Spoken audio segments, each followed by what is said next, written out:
Hi, my name is Kim Lam, the Content Marketing Specialist for Veterinary. Today's episode is with Anthony Chadwick, who is the CEO of Alpha Vet International and the founder of the Webinar Vet. Many of you will know his name already, and having created many opportunities for the industry, being somewhat prescient, he knew that webinars would be needed at least 10 years before the pandemic. What we talk about is what learning looks like, how it's going to evolve, as well as technology has been a godsend and has kept us connected. People are obviously Zoom fatigued. So what does this mean for CPD?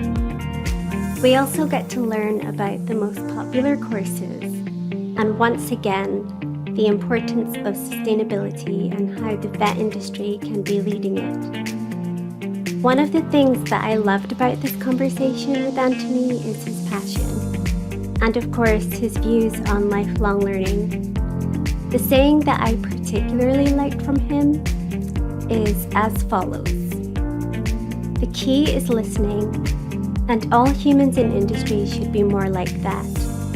You should be listening not only with your ears, but do so with your eyes, mind, and heart. All your attention goes to that person. Don't even think about your next clever remark. Anyway, there's a lot of things that Anthony says, and it can be quite profound. So please do tune in and listen to hear directly from him. Hi, Anthony. Welcome to Pause, Rewind, and Play. We're thrilled to have you. So just to get started, you are a veterinary dermatologist. You've got years and years of experience. And then in 2010, you saw a gap in the market, saw an opportunity and potentially better ways for veterinary professionals to learn more efficiently and more effectively. So you founded the Webinar Vets in 2010. Can you tell me a little bit more about your background, what motivated you, and how you came to found the Webinar Vets? Yeah, sure. Thanks, Kim, and lovely to see you. I obviously, from being a very young boy, wanted to be a vet. From 8, I remember playing in the playground with one of my friends, and one of my friends stepped on a bird by accident. And as you know, the bird was dying, and I thought, had I been a vet, I might have been able to save it. And although other jobs or thoughts of jobs came and went, I stayed very sort of close to being a vet. And I think that was, a love of animals, certainly a love of the environment and the natural world, but then also a love of people. You know, I enjoy meeting people, chatting to people. And often people come to me now, particularly that I'm not practicing, or hope you don't mind. You know, we have the best job in the world, Kim, being veterinary surgeons, because whenever you meet anybody and the conversation develops and people say, what do you do? You know, I say I'm a veterinary surgeon, and the first thing they do is they go, oh, that's so lovely. Nobody does that for bank managers or politicians. No, they absolutely don't know. So that's always the first thing they say. And the second question is usually, my cat has got scabs. What do you think that could be? Or something around, it'll be a medical question. Yeah, the advice, yeah.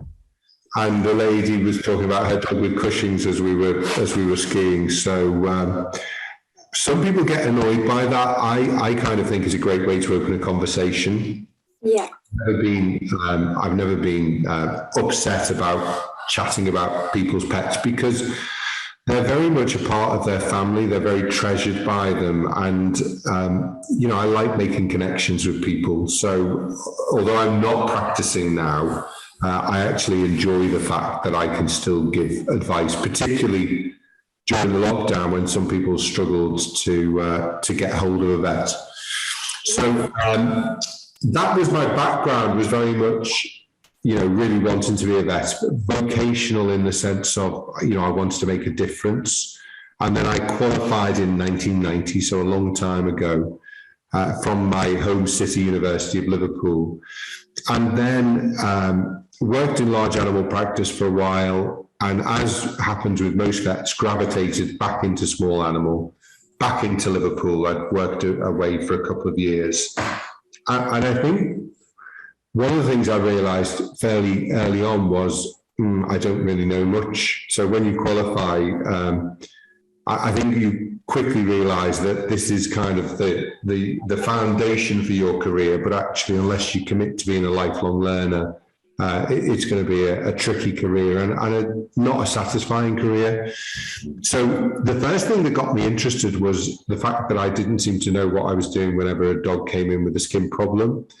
And I moved around a little bit at first in my career, and so I didn't always see all my mistakes, but, giving steroids, it stops the skin being red, that must be the right thing to do.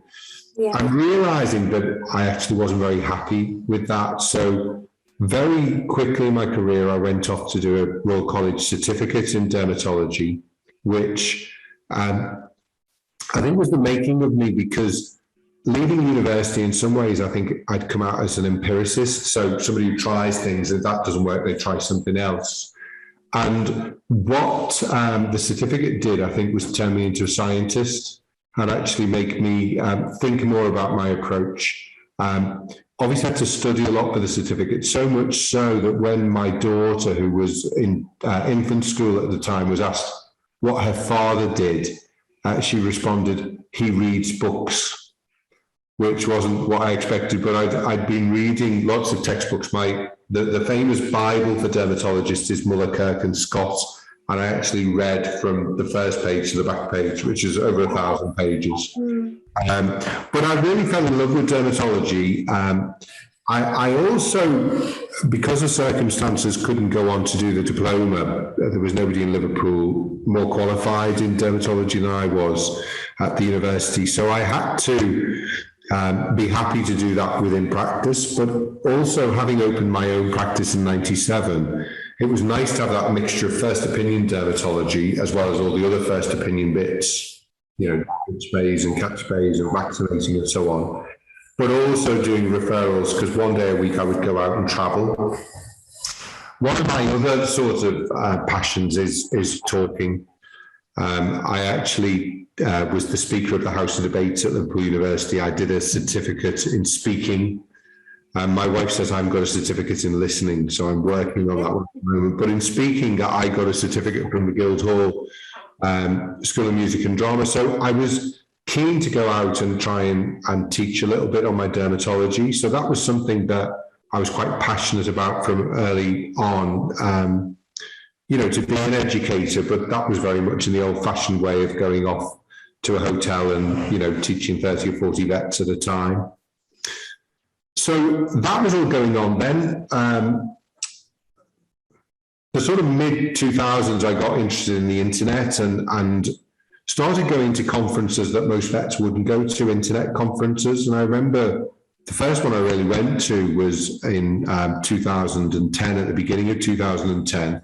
And I heard an Australian guy talking about webinars, and it was a bit of a light bulb moment. I just thought we should be doing webinars. Basically, because the old system was a bit broken, you work a very busy day, it gets to 6, half 6 at night, you have to jump in the car, you have to drive up to Preston or Manchester or whatever city you're close to, and you do an hour of CPD, you get a sort of inadequate buffet provided by the sponsors, being slightly unkind there, but you'd have that, a drink at the bar, you'd be home at midnight, and then the next day you were back on that hamster wheel. And I thought, this is not an efficient way of doing things. So very quickly, I set up Webinar Vet. And from the start, the pain that I was feeling as a vet was not unique. Many other vets were feeling that pain. And so very quickly it grew. And in fact, a month or so after starting the company, I went to the British Small Animal Veterinary Association Congress. Used to happen in Birmingham. It's happening at the end of March in Manchester for the first time. And I went and I walked around the stands, to companies, the food and the pharmaceutical companies. And I said, you should be doing webinars. And they said, what's a webinar? And of course, now it's probably, the most common way that vets and nurses learn, particularly accelerated, by this terrible pandemic that we've just gone, or we are going through, hopefully reaching, the tail end of it now. Yeah. So it's quite a journey there, and I can really sense the passion coming through where you really spotted an opportunity. It's somewhat prescient, and kind of you yourself consider yourself to be a futurist. And I just feel like you took advantage of that, and you really embraced the fact that actually we could be doing this a whole lot better than what we were doing previously, because it's almost like you could spend more time traveling and getting to the course in person than the actual course itself.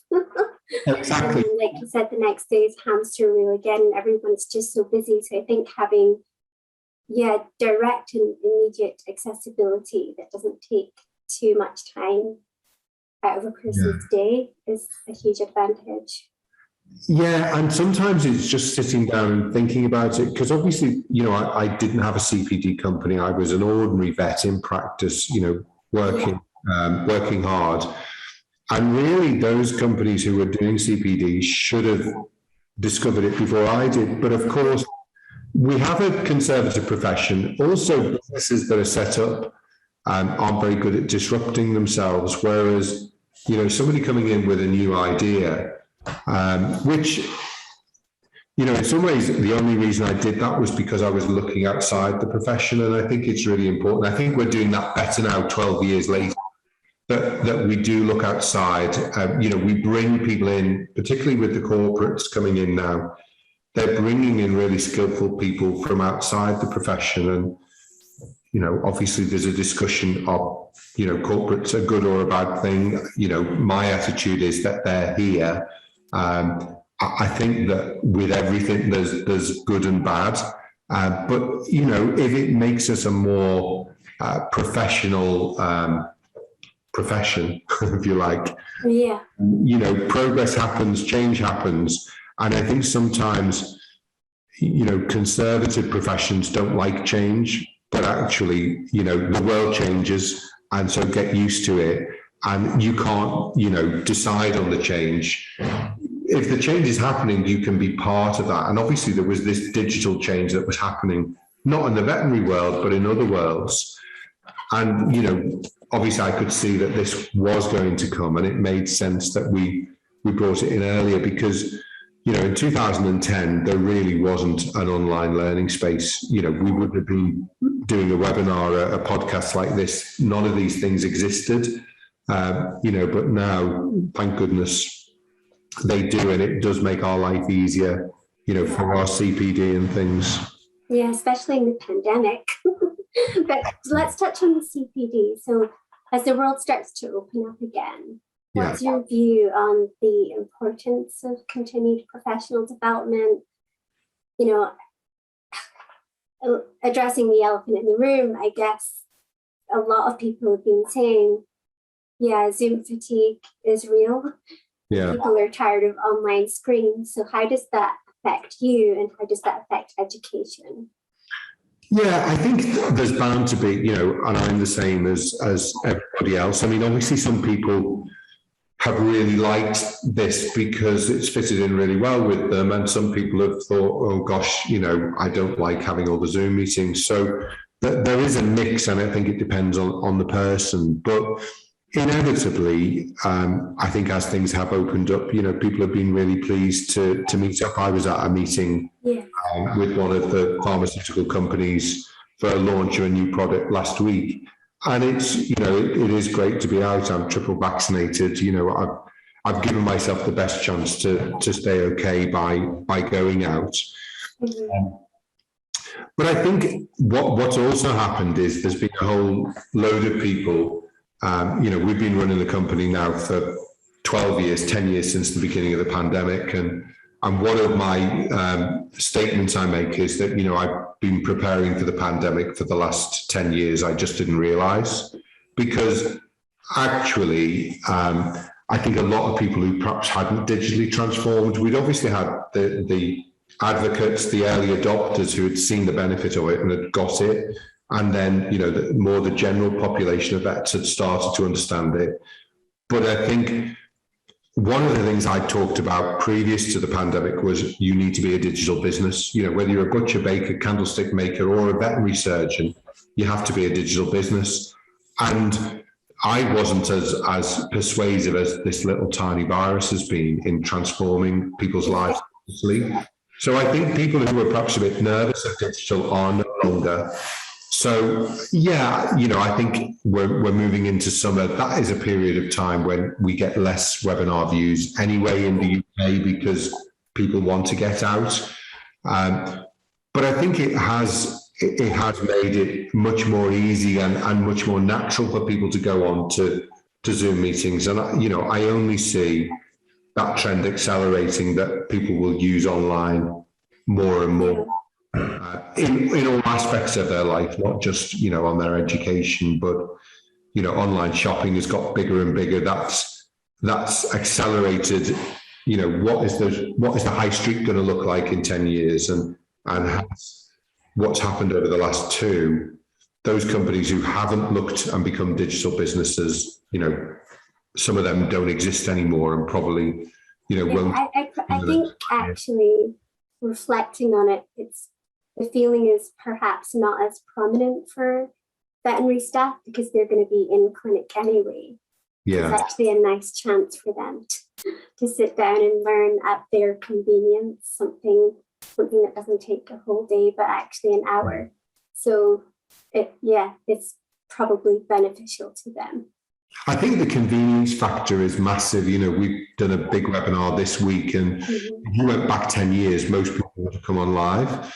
Now, actually, we get a smaller percentage on live because people say, I'm a Netflix generation, 8 o'clock on a Thursday evening isn't working for me, but I'm really looking forward to doing this over the weekend. And so it gives people so much more freedom of choice. And, with our site, there's such a wide range of subjects that one of the things, I talk about is when you qualify, you've followed a curriculum for 5 years to get through vet school, but you actually set your own curriculum and your own learning agenda once you qualify. And the breadth of what we have with the quality of the best speakers in the world, I'm very proud of what we've put together over the last 12 years as as almost like a video library resource, for vets and nurses.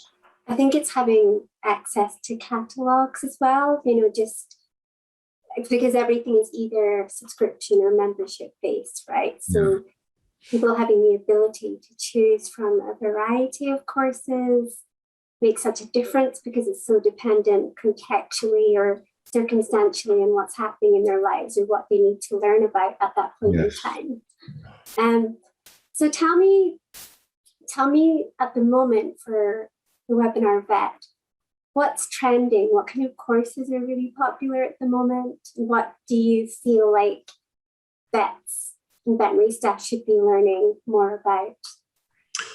I think clinical is always popular, and the comment you made there before, we're asked to be more reflective now from the Royal College. And one of the cases I always remember, it was a lovely testimonial that the vet sent me, was he'd had a case of a cat that was being difficult to control with its diabetes, and he was, banging his head against a brick wall. It just wasn't working.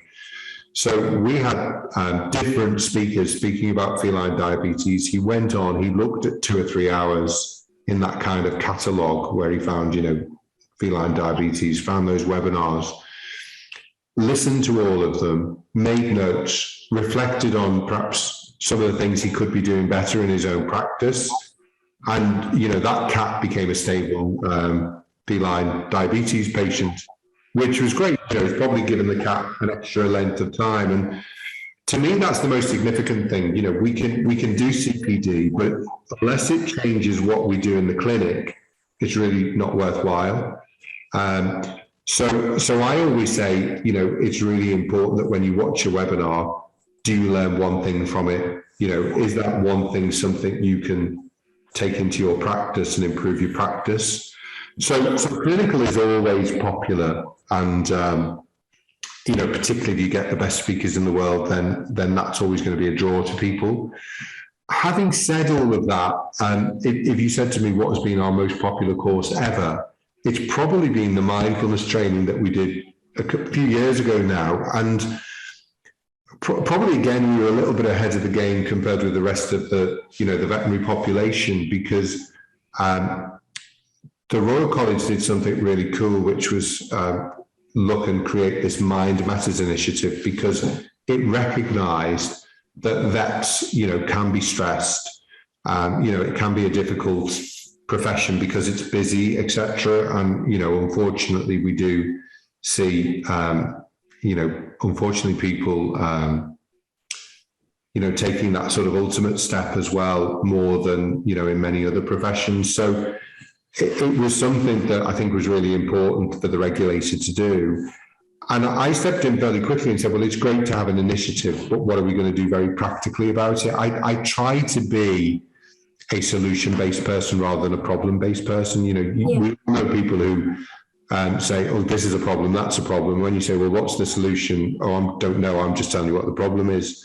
I've always tried to be a bit more problem-orientated.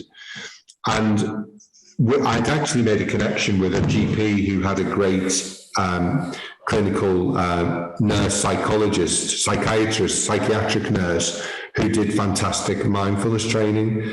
And we did that, and it was an 8-week course. I think we've done other things. Mike Scanlon is the chap's name, and he's on at the moment talking about chronic pain on the webinars at the moment. And what we found was, thousands of vets and nurses watched that. We had big associations like the Critical Care Association in America took it on for all their members. We had companies like Protexin and Vetiquinol buying it for all of their team as well. Obviously went into practice to vets and nurses. And I started getting the testimonials coming back, or the emails or comments when people saw me at a conference, and they'd say things like, we love your clinical training, it's fantastic, but actually I did the mindfulness training and I went on holiday and I wasn't thinking about the practice all the time. I was actually able to enjoy the moment, enjoy the scenery, enjoy the holiday. I'm not shouting at my nurses as much as I have been. We know that part of the reason for dropout in the profession is because sometimes the environment in practice can be a bit toxic. It's not in every practice. I think there's many really good practices where the culture is excellent. But unfortunately, there are also practices where, it can be a negative environment to work in. And that, of course, if you're not enjoying your job, you're much more likely to leave it. So that sort of training, I think, has become more important. And we've always been a bit quirky, offering stuff that's maybe a bit different from what the other CPD companies do. So that sort of positive mindset training, mindfulness training, if you wake up every morning with gratitude and thank God or a higher being or whatever you want to do for, the opportunities that we have. I'm grateful at the moment I don't live in the Ukraine. Yeah. Terrible what's going on there. But if you can look and have gratitude in your life, then things go a lot easier than if you can't do that. And it can be difficult. You can be going through really difficult times. But if you start doing that on a regular basis, even in difficult times, life becomes easier. So I feel, as an older vet now, but with this CPD platform, that we have an obligation not just to do clinical, but also to do those things that help with mindset and, help to make people more positive about what I think is a fantastic job.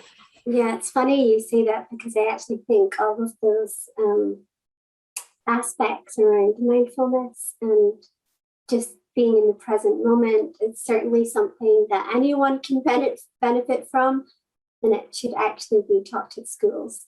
Yeah. That's what I believe massively from a young age, because I'm a governor of my old junior school in Anfield by the football grounds, and I know, that they brought in mindfulness, into the schools because, some children come in and it's in a poor area of Liverpool, with real issues and problems, and the school isn't just there to educate the mind and teach loads of facts. It's actually there to build up Yes. a person who's often coming from a disadvantaged background, maybe, some things that you wish weren't happening in families, but are happening in families that make it really difficult for children. So certainly in that particular junior school, it's great to see some of those. It's encouraging because I feel like certainly just humanity in general, we would be more equipped. Nobody prepares you how difficult teenage and adult life can be. Yeah. And that's even before you get to your career. So I just think it'd be a huge benefit, and I'm sure the veterinary profession appreciate that kind of education in context of their work and their environment and all the everyday stresses that they face. So what about, there's a lot of talk around sustainability. Again, what's your view on that? And does the Webinar Vet have any courses on it? What's its importance? Thank you, Kim. You know me so well. This is one of my passions as somebody from a very early age who, was a member of the World Wildlife Fund. I love my bird watching as well. So,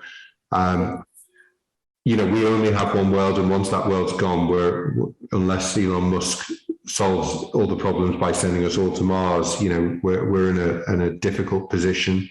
And it is something that, I think as an individual I need to do, but obviously I'm fortunate to have a company that, I can also bring in people of a similar mindset. So within the company, we've got a lot of people who are really passionate about the environment and passionate about sustainability, but also now I think regeneration. We live in the UK, in one of the most nature denuded countries in the world, and so we have to actually begin to repair that as well.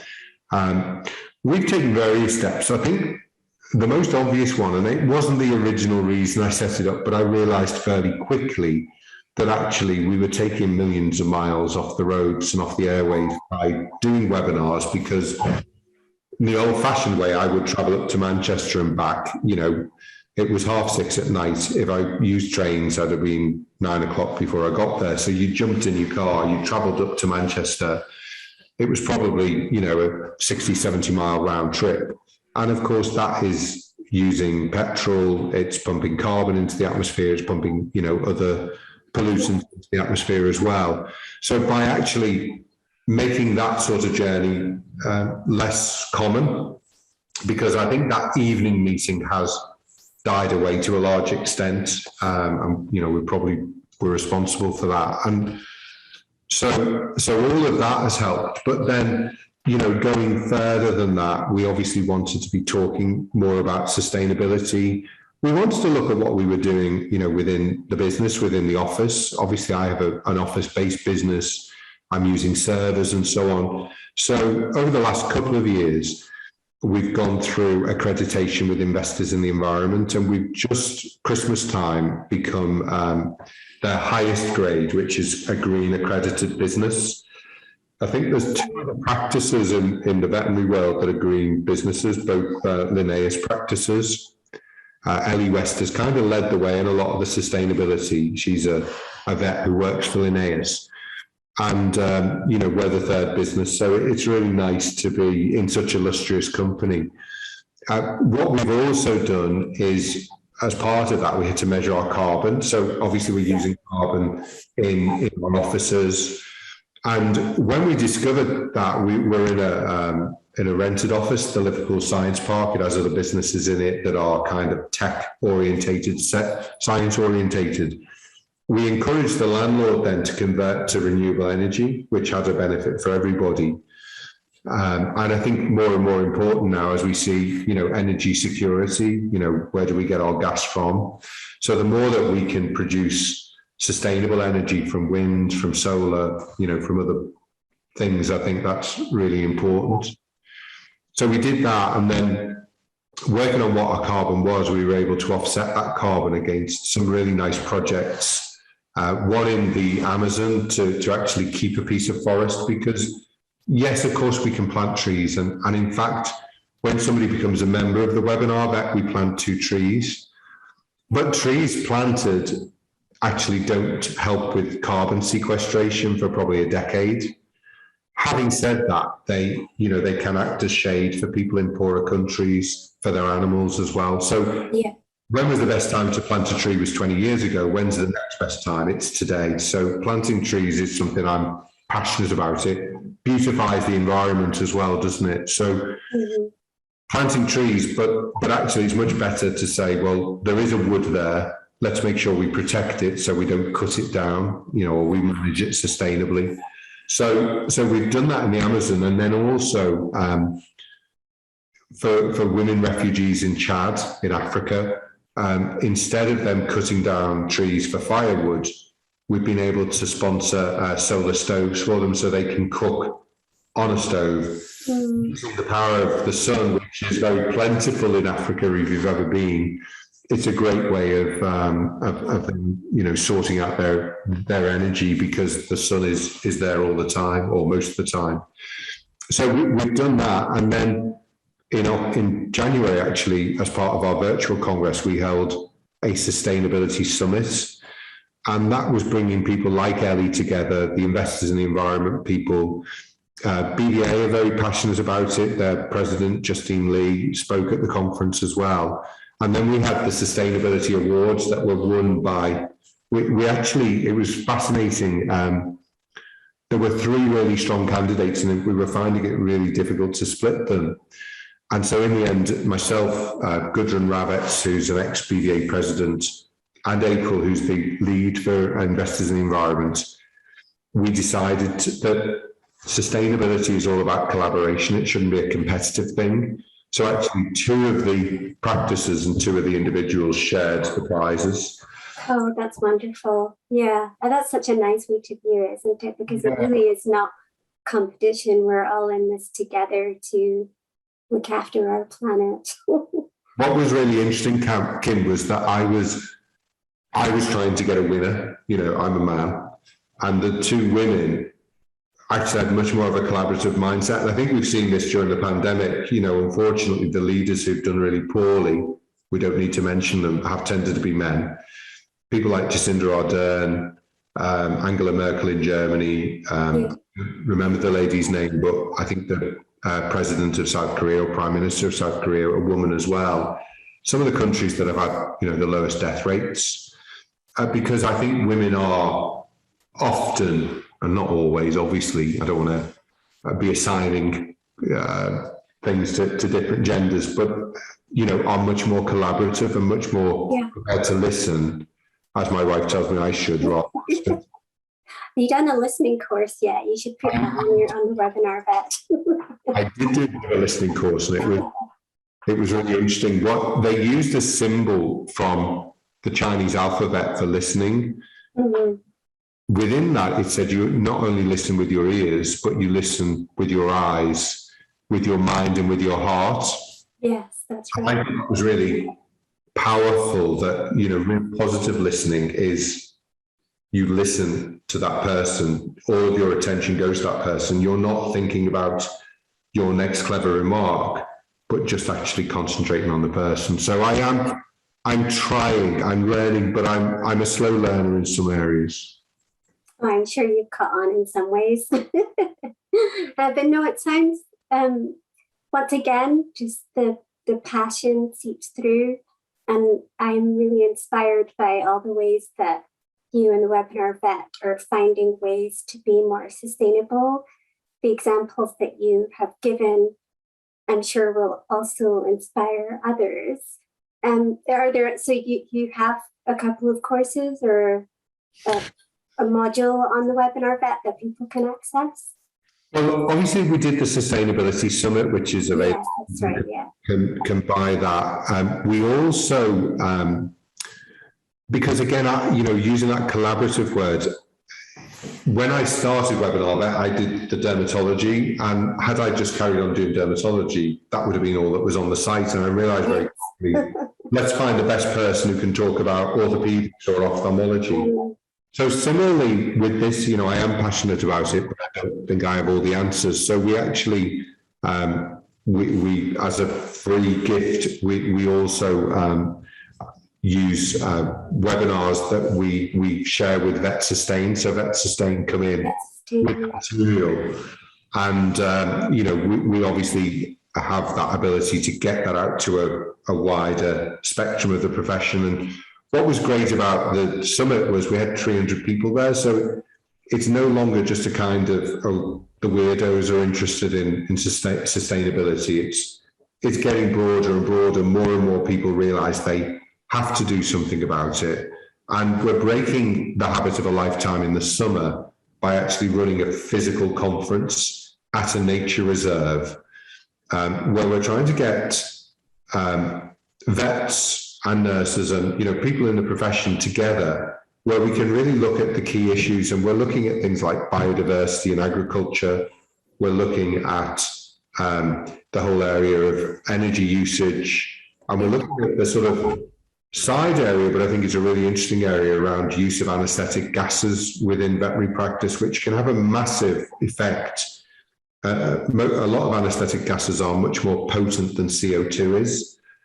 So what are we putting into the atmosphere? And I think what we're hoping to achieve from that is not so much a conference where, we're listening all the time, but actually a discussion conference where there's some talks, but actually sending people out into small groups, into that beautiful nature reserve that we're holding the conference at, to really allow people to see what are we trying to save, but then coming up with solutions for the veterinary profession, because my belief is the veterinary profession should be leading the whole area of sustainability much more maybe than some of the other professions, because we have that understanding of One Health, of the environment, of humans, of animals. So I'm really hopeful and positive that that conference is going to be a great starting point for us. We're already doing some really good stuff within the profession, but bringing it together as a profession united rather than disparate parts doing. Yeah, it sounds like coming together as a community and in groups, like you say, there will be a lot of problem solving. We have actually spoken with Gudrun Vets ourselves at Vet Sustain, so we've done a Q&A, and it's a fantastic piece where she talks to sort of the 4 key areas that you can be greener at your practice, practicing responsible use, the acknowledgement that because the industry and because it clinics can be quite hazardous, quite wasteful in terms of the materials that are being used, and as you referenced, anesthetic gases, disposables, anything like that. And even just like cutting your deliveries by half, for example, could make a difference. But there's just so many creative but yet practical ways in which clinics and staff can participate and being greener, essentially. So what we can do is put all the conferences, the Congress, the Summit, past ones and upcoming ones in the show notes at the end of this podcast. Because I really think that people do need to be educated on this and want to have access to this type of information.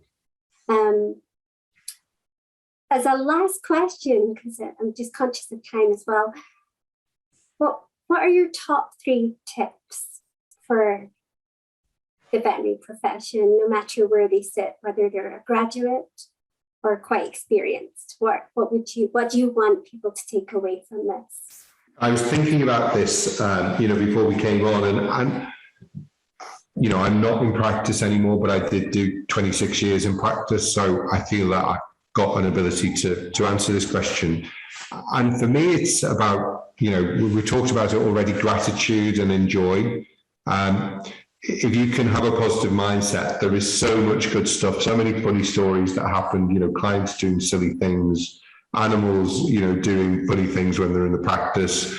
I'm not belittling that it can be a bit stressful, but actually, if you go into work with a smile on your face and with gratitude, I certainly did that a lot of the time because it was my, boyhood dream to become a vet, and it was just fantastic that I could do it. So I think enjoyment and gratitude would be one. For my dermatology hat on, I always felt that we never spent enough time, or often I would have a clinical case brought to me as a referral, and I would look and I would see that nobody had actually ever sat the client down and done a decent history, because dermatology is either loved or hated. It's one of those subjects, and you would see that 5 different vets have looked at the dog or the cat and they'd all done something a bit different. So having that approach where you sit down, take a really good history, so many times just by me, and I had more time, than perhaps the vets had in first opinion practice, but that ability to spend time with somebody, ask really important questions. Often by the end of that history, I had a very good idea of what the problem was. And the tip attached to that is never forget about scabies, because the number of times I had an allergic dog coming in that people had spent a huge amount of money on, and actually all it needed was some scabies treatment and a few other things. But, it was missed. And it was missed because we'd just not sat down and spoken to them enough. So taking a good history was something that was always important to me. And I think the last thing, obviously, because, it's something I've done not only in veterinary, but across the board. I love to learn. And actually, as you get older and you learn more, you become cleverer because there's just more stuff that you learn. I know some people would say, well, your intelligence is fixed. I don't believe that. I think that you can become cleverer over time. And I think that's about committing to being a lifelong learner. You're worth that.